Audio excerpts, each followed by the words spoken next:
ورحمة الله وبركاته. بسم الله الرحمن الرحيم. إن الحمد لله والصلاة والسلام على رسول الله صلى الله عليه وعلى آله وصحبه. بسم الله الرحمن الرحيم. عن أبي هريرة رضي الله تعالى قال قال رسول الله صلى الله عليه وسلم: من تمسك بسنتي عند فساد أمتي فله أجر 100 شهيد. وصدق رسوله النبي الكريم. அல்லாஹ்வுடைய மாபெரும் கிருபையால் சுபஹுடைய பரவான தொழுகையை இமாம் ஜமாத்தோடு தொழுவதற்குண்டான வாய்ப்பளித்த வல்லோன் ரப்புக்கு அனைத்து புகழும். இதுபோல் அல்லாஹு தஆலா அவனுடைய கடமைகள் எதெல்லாம் நமக்கு இயற்றியிருக்கிறானோ அதையெல்லாம் குறித்த நேரங்களில் தவறவிடாமல் பிரியத்துடனும் முகபத்துடனும் கண்ணியத்துடனும் பயபக்தியுடனும் நிறைவேற்றிட அல்லாஹு தஆலா நம்முடைய உள்ளங்களில் ஏற்படுத்தி தந்தல் புரிவாரா. அதுபோல் அல்லாஹு தஆலா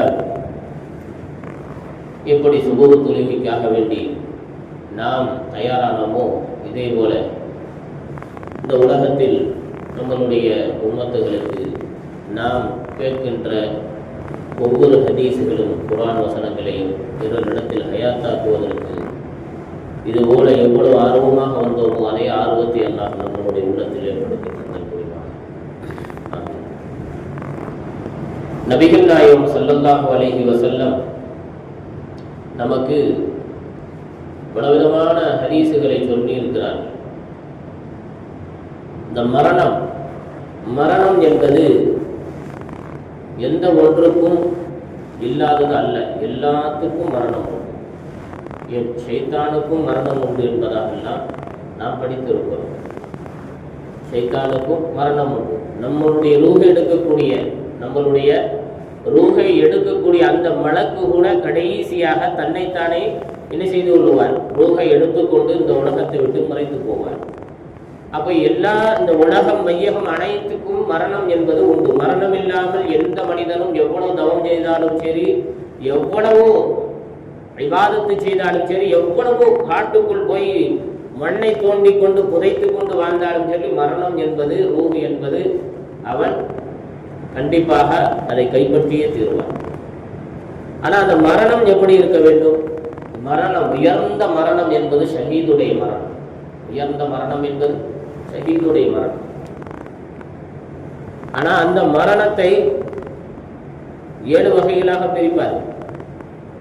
அதை சொல்வதற்கு நேரம் சமயம் கிடையாது. பெருமானார் ஸல்லல்லாஹு அலைஹி வஸல்லம் சொன்னார்கள், இந்த ஷஹீதுடைய கூலிகளை, ஷஹீதுடைய நன்மைகளை பெறுவதற்கு ஒரு ஹதீஸ் நமக்கு புலப்படுகிறது. நமக்கு நபிகள் நாயகம் ஸல்லல்லாஹு அலைஹி வஸல்லம் சொன்னார்கள், என்னுடைய உம்மத்தில் குழப்பமான ஒரு காலத்தில் யார் ஒரு சுன்னத்தை பின்பற்றுகிறாரோ அவருக்கு 100 ஷஹீதுகள் நன்மைகளாக, அதை கூலியாக பலகு அஜ்ருன் 100 ஷஹீத், 100 ஷஹீதுடைய சவாபை நன்மையை நான் கொடுப்பேன் என்று சொன்னார். அப்படிப்பட்ட 100 கூலிகள் கிடைக்கும் என்பதாக நமக்கு நபிகள் நாயகம் ஸல்லல்லாஹு அலைஹி வஸல்லம் சொல்கிறார். அப்ப ஒரு குழப்பமான காலகட்டம் தான் இன்றைய காலகட்டம். நீங்க சொல்லி பாருங்க, அல்லாஹ் அக்பர் தக்பீர் கட்டுவதற்கு பின்னால இப்படி கட்டாதா அப்படி கட்டாதன்னு பாடாப்படுத்தி கடைசியில சலாம் கொடுக்கிற வரைக்கும் நம்மளுடைய உள்ளத்துல ஊசலாட்டத்தை உண்டு பண்ணி அந்த தொழுகை கபூலியத்தை ஆச்சாங்கிற கூட தெரியாத அளவுக்கு பள்ளிக்குள்ளே வர்றதுக்கு பேசாண்டு வீட்டிலேயே உட்கார்ந்துடலாம்னு தோணும் அளவுக்கு இன்னைக்கு பள்ளிவாசல் ஒரு வினாக்குறியாகவே தான் இருக்குகிறது. பள்ளிக்கு போனால் அங்க பல பிரச்சனைகள், குப்பை கூலங்களாக வாசல் முன்னாடி நின்று கொண்டிருக்கிறது. தொழ முடியவில்லை, அமல் செய்ய முடியவில்லை, இபாதத்து செய்ய முடியவில்லை. ஒருவர் கடைசியாக தொழுவார், அவரை பார்த்து கேட்கிறோம், ஏன் லேட்டாய் வந்தாய் அப்படின்னு கேட்கிறோம். அப்படி கேட்கலாமா? அவர் வர்றாரு, அல்ஹம்துலில்லாஹ். என்ன செய்யணும்? இமாம் ஜமாத்தை தவற விட்டுறாங்க வாப்பா அப்படின்னு நசிஹத் பண்ணணும். என்ன லேட்டா வர்ற? அப்ப கடைசியில் இருந்தால் கேள்வி கேட்கிறாரு, அடுத்து வர்றது கிடையாது. அவர் பள்ளி பக்கமே வர மாட்டார். இப்படி ஒரு குழப்பமான ஒரு காலகட்டம் தான் உண்மையில் இது. எடுத்து அமல் செய்ய முடியவில்லை. தக்குவானா என்னன்னு தெரியாமல் போய்விட்டது, இறையச்சம்னா என்னன்னு தெரியாமல் போய்விட்டது. சாலிஹீன்களும் மஷாயிஹ்மார்களும் வழிமாறுகளும் நமக்கு அழகாக வரலாற்று பார்வையில் எவ்வளவு அவர்களுடைய வரலாற்றுகள் புனையப்பட்டு இருக்கிறது. அதையெல்லாம் நாம் ஓரங்கட்டி விட்டோம். அப்போ ஒரு தொழுகை என்பது சக்கீனத்து உண்டாக வேண்டும். தக்பீர் கட்டியதிலிருந்து சலாம் கொடுக்கும் வரைக்கும் அல்லாஹ்வுடைய சிந்தனை, திலாவத்தினுடைய சிந்தனை, அல்லாஹ் நம்மளை பார்க்கிறான்ங்கிற சிந்தனை தவிர்த்து வேற ஒரு சிந்தனை வருகிறதுன்னு சொன்னால் அவன் நஃப்ஸு சரியான முறையில கட்டுப்படவில்லை. அவன் நஃப்ஸு இன்னும் அலைவாய்ந்து கொண்டுதான் இருக்குகிறது. தொழுகை என்னாகும்? வீணாகித்தான் போகும். அதற்குண்டான பாதையை தேட வேண்டும். அந்த நஃப்ஸை அடக்குவதற்குண்டான வழியை தேட வேண்டும். குரு மகான்களை தேட வேண்டும். அவங்க என்ன சொல்லுகிறார்கள், எப்படி அமல் செய்ய சொல்லுகிறார்கள், எப்படி அவுராதுகளை சொல்லுகிறார்கள்.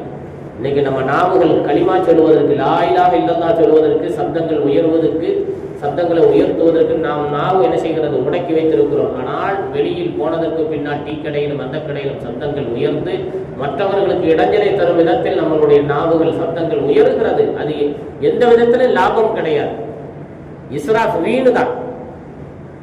அப்போ இப்படிப்பட்ட இந்தமான ஒரு குழப்ப கட்டத்தில் ஒரு 2 ரக்காயத்து அல்லாஹ்வுக்காக வேண்டி சிந்தனையிலே அதே நிந்தனையிலே ஒரு மனிதன் தொழுது விட்டான் என்று சொன்னால் 100 ஷஹீதுகளுடைய நன்மைகளை அல்லாஹ் அவருக்கு கொடுத்து விடுகிறார். 100 ஷஹீதுடைய நன்மையை அவன் பெற்று வருகிறார். ஷஹீதுக்கு நன்மைகள் என்பது மட்டுப்பட இவ்வளவுதான் அப்படின்னு சொல்ல அளவுகோல் கிடையாது. இறைவன் ஷஹீதுகளை பார்த்து சொல்கிறான். அப்படி ஷஹீதா மரணிக்கக்கூடிய நபர்களை பார்த்து சொல்கிறான். பொதுவாக ஷஹீதுடைய மரணத்துக்கு அவ்வளவு அந்தஸ்துகளை வைத்திருக்கிறான். அவர்கள் ஹயாத்தானவர்கள் என்று சொல்கிறான். சஹாபாக்கள் மனிதனாக வாழ்ந்தவர்கள், ரசூலுக்கு கட்டுப்பட்டவர்கள், ரசூல் என்ன சொன்னாலும் கேட்டுக்கிட்டு இருந்தவர்கள், ரசூலுடைய சுன்னத்தை தன்னுடைய உடலிலே அந்த சுன்னத்தாகவே வாழ்ந்தவர்கள், உடலை சுன்னத்துக்கு அர்ப்பணித்தவர்கள், ரசூலுக்கு அர்ப்பணித்தவர்கள் என அப்படிப்பட்ட ஷஹீதுகள் ஹயாத் என்று இறைவன் பதிவு செய்திருக்கிறார். இன்னைக்கு அதை பேசுவதற்கு நாம் நாவுகள் முடக்கி வைத்திருக்கிறோம். அதை பேச வேண்டும், மக்களிடத்தில் எடுப்பைய வேண்டும். நிஹாயத்துல் முஹ்தாஜ் என்ற ஒரு கிதாபிலேயே சொல்லுகிறார்கள், அதனுடைய ஹாஷியாவில், மரணம் பாவத்தின் காரணமாக நிகழாமல் இருக்கணும். இன்னைக்கு பாவத்தின் காரணமாக மரணம் நிகழ்கிறது. என்ன சார், அவன் திட்டான், பரீட்சையில் ஃபெயில் ஆயிட்டோம், தாய் தகப்ப எனக்கு இதை வாங்கி தரல, தூக்குல தூங்கி விடுகிறார்கள். என் காதலன் இதனை அங்கீகரிக்கவில்லை, என் காதலி என்னை அங்கீகரிக்கவில்லை, தற்கொலை செய்து கொள்கிறார்கள். வேணுக்கினே பைக்கில் போய் என்ன செய்ய, தன் மரணத்தை தானே அவன் ஏற்படுத்தி கொண்டு தற்கொலை செய்து கொள்கிறான். ரசூலுல்லாஹி ஸல்லல்லாஹு அலைஹி வஸல்லம் எவ்வளவு அழகாக நமக்கு மரணத்தை, உயர்நிலை மரணத்தை நீ பெற்றுக்கொள். குர்ஆனிலே ஒரு இடத்துல சொல்கிறார், நிக்காஹுனுடைய அந்த ஜமாஅத்திலே, அந்த சபையிலே ஓதப்படுகிற ஒரு வசனம், யா அய்யுஹல்லதீன ஆமனு தக்குல்லாஹ் ஹக்க துகாத்திஹி வலா தமூதுன்ன இல்லா வ அன்தும் முஸ்லிமூன். அல்லாஹ் எப்படி சொல்றான்? முஸ்லிமாவை தவிர மூமின்களே நீங்கள் மௌத்தாகாத. எத்தனை பேர் இதை நம்ம உணர்ந்திருப்போம்? முஸ்லிமா மௌத்தாகாதேன்னு இறைவன் சொல்லுகிறார். முஸ்லிமாவை தவிர முஸ்லிமாக மௌத்தாக என்று சொல்லுகிறார். யா அய்யுஹல்லதீன ஆமனு தக்குல்லாஹ ஹக்க துகாத்திஹி, ஹக்கை எப்படி விளங்க வேண்டுமோ விளங்கி அவனை பயப்படுங்கள். வலா தமூதுன்ன, நீங்கள் மௌத்தாகாதீர்கள், இல்லா வ அன்தும் முஸ்லிமூன், முஸ்லிமாகவே தவிர முஸ்லிமாக மௌத்தாகுங்கள் என்று இறைவன் யாரை பார்த்து சொல்லுகிறான்? நம்மளை பார்த்து சொல்லுகிறான். ஆனால் இன்னைக்கு நம்ம என்ன செய்யறதில்ல, முஸ்லிமா மௌத்தாகிறதுக்கு உண்டான பாதைகளை, அந்த வழிகளை, அந்த அமலியத்தை, அந்த இபாதத்தை நாம் கையாளுவதில்லை. ஆக அல்லாஹ் தஆலா இந்த உலகத்தில் நம்மளுடைய பிள்ளைகள், நம்மளுடைய மனைவிகள், நம்மளுடைய தாய் தகப்பன்கள் இது போன்று இந்த அல்லாஹ் ரப்பினுடைய நினைவை விட்டு தூரமாயிருந்தால் முடிந்த அளவுக்கு நசீஹத்து செய்து நீங்களும் உயர்நிலை அடையுங்கள் இந்த விஷயங்களை எடுத்து கூறி, அல்லாஹ் தஆலா எல்லா நபர்களையும் தன்னுடைய மரணத்தை கலிமாவோடு ஈமானோடு முஃமினான நிலையில் மரணப்படக்கூடிய நசீபினை தந்தல் புரிவானாக. நாம் செய்த அமல்கள் எதுவுமே வீணாகி போகிவிடாமல் அளவுக்கு, இஸ்ராஃபாக ஆகிவிடாமல் அளவுக்கு குஃப்ரான மரணத்திலிருந்து யா அல்லாஹ் எங்களை பாதுகாத்தல் புரிவாயாக. ஈமான் இல்லாத மரணத்திலிருந்து பாதுகாத்தல் புரிவாயாக. நரகத்தை வித்திடக்கூடிய மரணத்திலிருந்தும் எங்களை பாதுகாத்தல் புரிவாயாக.